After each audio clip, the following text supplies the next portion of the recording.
Laisse-moi vous dire que Nico, c'est un ingénieur à partir d'Allemagne. Moi, je suis un ingénieur en télécommunication à partir aux États-Unis. Je peux te dire que le CERN, et ça, et l'autre Oyo, quand on parle de Nico, Madame, femme, Washington, il peut vous dire qu'il n'y a pas un seul enfant de Nico. Oya boti na moi sine maman Joséphine, Obaya et pas Nangaï Joachim Zambouana te. Parce que Ndaku Nanga ezali à moins de 25 minutes pour que na côté à Bango, ba millionnaire, ba Vandaka, na côté à Rockville. J'ai visité la maison de Nico sans audience. N'avait pas besoin de recouter un Nico avec audience. Mais na recouter un détail à Nico. Mais quand tu parles de Nico, Kengo, Wadon, Congo, ce sont tous ces gens-là. Parce qu'un Nico comme Rwandais, j'ai un pasteur qui est arrivé chez moi dans ma maison, à la comme les ressources dans hôtel pour une année, pour 2 ans, pour 5 ans. Non. J'ai bien dit qu'il y a des balames, qu'il y a des conseillers, na premier na président nyonso na Congo, oyo ba minga dans moi j'étais avec eux. Ba nekia ba Jem, ba yeye oya ofida, vous allez contrôler port à Matadi. Aéroport Angile, que Bayela Lare, Beach Ngobila. Si tu lui demandes un certain Joachim Zambouana qui recevait les pasteurs bandes qui viennent de chez lui, moi dans ma maison, je vous dis, ceux qui n'ont pas relié, ceux qui n'ont pas comme la politique, j'allais occuper déjà un poste de politique depuis Kalandé, Kala. Mais je ne peux pas toucher l'argent des innocents. $1, il y a Mobutu makama after le lobby. Avant akufa na Suisse wana atanga la malade cancer akini akena France na Nil na Côte d'Azur place wana ndako nezalaki. Mais la dernière personne qui est allée lui bénir, ce pasteur là, il venait chez moi, il dormait chez moi. Moi j'ai brûlé ba dikeko ya Congo et ya na ndako na ngai o ya ba mpungu, tous ces badiko, tout ça je peux vous dire comment quel genre de franc-maçonnerie bazana ngoto basala et moi j'ai brûlé ça dans ma maison parce que ce pasteur là qui est arrivé chez moi pas comme un ami, mais parce qu'il savait qui est ce Joachim aussi. Merci Jésus. On ne peut pas se dire qui on est. Mais on a été à côté de ces gens-là. J'ai connu des secrets. Et il y a Congo. Je peux faire face à Kengo Adondo. Mutabangisa Muningate. Je peux les détruire parce que quand on parle de Banque mondiale, je peux vous dire quels sont ces Congolais basés la Banque mondiale. Et quels sont ces Camerounais, Ivoiriens, la banque, mais information, il y a Congo, Ngai, n'a pas eu qu'on relâcher à n'importe quel moment. Mais pour vous dire, c'est maintenant qu'il y a mon poussé. Bilan, il y a Congo. Bilan, il y a pas de bazar, il y a mon bout. Il y a pas de bazar, tous les lots, il y a président. Makamboyeli Babo. Ce qui est Salemi à Congo, c'est complètement nettoyage et Salemi. Il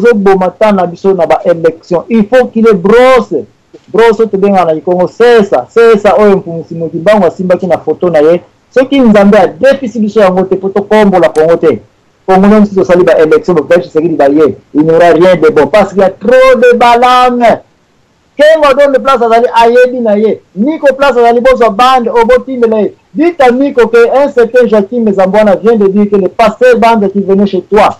Ses enfants, ta femme, ils venaient aussi chez lui, chez Joachim, chez moi. Et après, il dit que c'est Joachim, qu'est-ce qu'il peut connaître de chez toi? Je te dirai qu'est-ce que je connais de chez lui. Donc, on va commencer à Congo, Télécel, Oyo.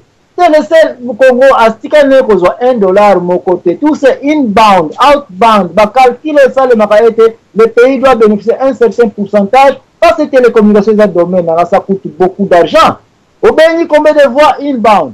Batubona na pays babengi outbound na fin d'année bokosa la balance ya budget nana benga mingi bokozo yo yebisanga na Congo est-ce que ba Congo babenga mingi poto ou bien na poto to benga mingi Congo c'est ce qu'on appelle outbound pourcentage ngo ba calcul ngo ba contrat ya boye tous ces baniko tous ces bakengo adondo c'est là qu'ils se sont enrichis sévèrement mais je suis surpris comment on a été tina data le botika tabiso mo bana mboka to organiser mboka na biso.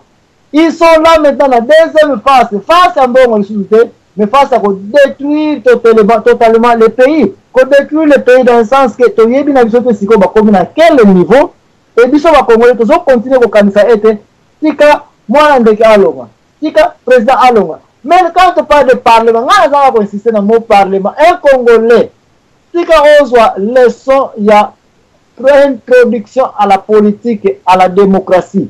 Pour y avoir été, Bethelemi d'ailleurs, on a parlé du peuple. Yakakimama, on a parlé du peuple. Force à pays, ce n'est pas la présidence, s'il vous plaît.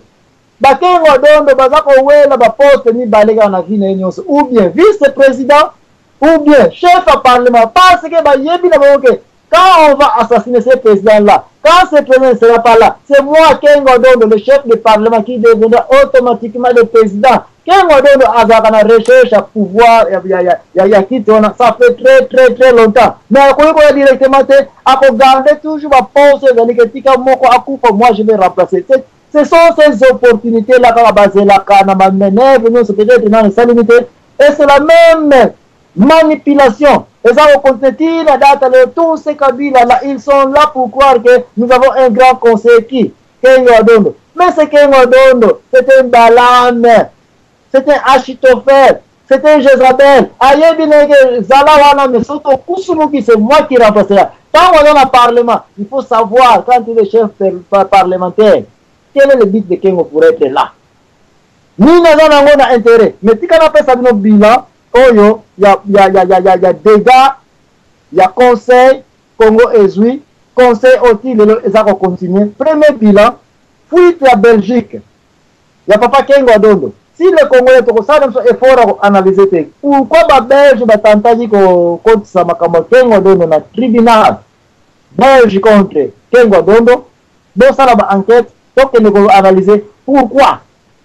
Vous trouverez que même la Belgique qui nous doit, dossier, il y a quelqu'un qui s'en fout parce qu'il n'est même pas un patriotique. Un patriotique, c'est un mouton qui a connu. Bon, tant que nous peut s'en manda, on y a une section un peu, ni comme ça, on continue un peu. Dans la deuxième section, il y a bilan quand nous allons continuer. Pourquoi le Congo est un désordre? Le commande dans la question antenne.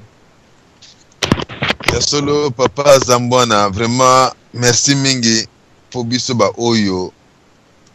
Toujours chance ta ko pakata mbangu ya koyaka makolo tito koma na bakote oyo. Poto zaka na batata o bakoka ko futa so ba bourse te poto yo koma bakote oyo. Vraiment politique ngo. Eze lengi mingi po bino bokungu sosola so mamba politique. Ngana okosa te, vraiment politique ngana yebi. Oh, dans la classe, pionnier, prêt pour la révolution. Pionnier, on a tangi man, habité dans Bouzobo, on a mal dans la tique dans la tique, on a habité à Angoana. Pionnier, prêt pour la révolution. Mais, la tangi, na moi, koko so o pera zayo ko teka moi fufuna e to die bantiki ya koluka.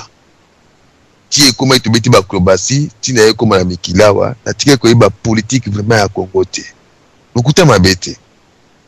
Vraiment oui makambo tout ko décrire biso awa vraiment salinga ma pasi. Puis nazo mona vraiment que non. Biso vraiment ya solo na moni bina souci na yo. Elle mona que non ah papa za mona elle mona ndreka za ventrier. Ndreka za kizengi moko bondri donc mais si on a dit que kizengi na wana tina sou na mama non mon moto vraiment za danser ozo ko papa za mwana donc na minute oyo eloko yo décrit biso pona Kengo Adondo je crois que peuple congolais to na baki diba moko le bino to discuter na master mo beka permettre to tunanga abinanga mais biso to ba Congo muta bomi Congo kaka yimo ka congolais parce que soko tali yo bazo ba o ba taper perte o ba tanane mais bango ba signer contrat bato ba signer contrat est-ce que baza ba Rwandais te ka ba Congo ba lembonga ba signer ba contrat na bango mais bino zo ba o ba Rwandais o ya koto bo lui ba bi tala bato ba sa poto ba soda vous comprendre mais tala ndenge yo ko décrire biso mo leko moko amuki oyo to na ba kitiba Kengo Adondo na banda kala za ka na kina tina o ka premier ministre mo butu ya mundele mais tu sais ba te premier son mundele biso ala Congo tu za rapida na mindele na ko yebate au moins ngunza ye mutu ba ye ngunza kudu danser kudu ngunza danser to ninga na bekol to ka ngunza osusubo mystique ko kizenga non donc ba politicien moko donc na comprendre ndenge to do ba que non faut que la patriotique mais si on est patriotique, on se retrouve comme on est pour biso moko ala kata diaspora awa toujours porter na mabe na kata pouvoir wana toujours porter na somo.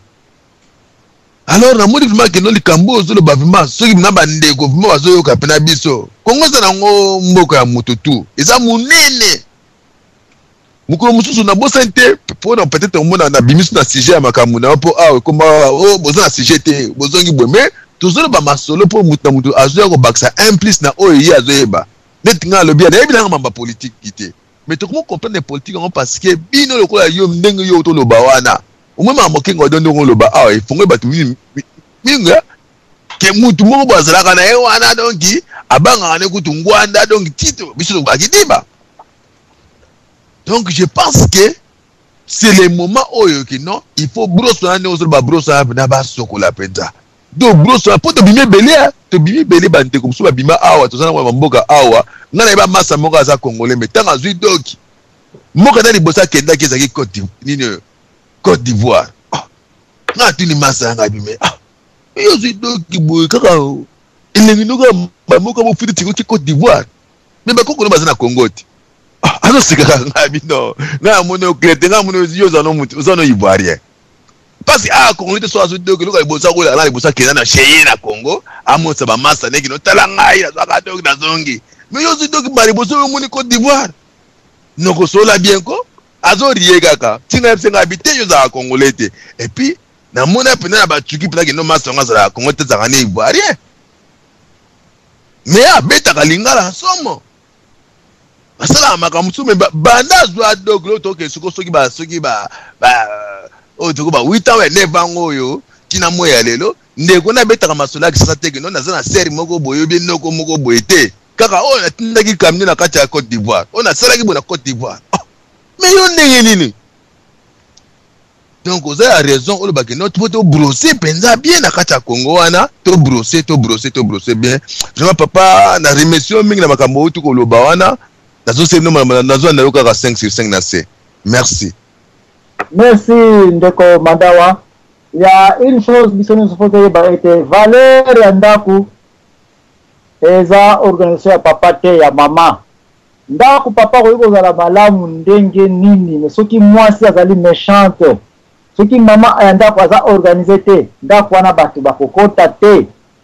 Nendaku papa ko za méchant attendenge nini mama soka zali organiser mama soka zali na boboto même biloko ko dia na secrètement na fenêtre ko bima ekei. Donc Valère à pays ce n'est pas la présidence. Bokonzemboka ce n'est pas la présidence. Parce que un président c'est un papa pour un pays. Même ta organiser mboka ezali parlement. Ezali le pouvoir législatif bango d'abord qui est pouvoir judiciaire, justice, nazakoya, émission nazakoya. Parce que tout ça, on a éducation politique, c'est dans le village, c'est qu'on a niveau primaire, d'abord, il faut comprendre. Ce qui doit comprendre était valeur du pays. Et ça, d'abord, parlement. Parce que parlement, c'est sa présidence. Parlement, c'est moi, on a l'été. Parlement, c'est quoi, pour le pays.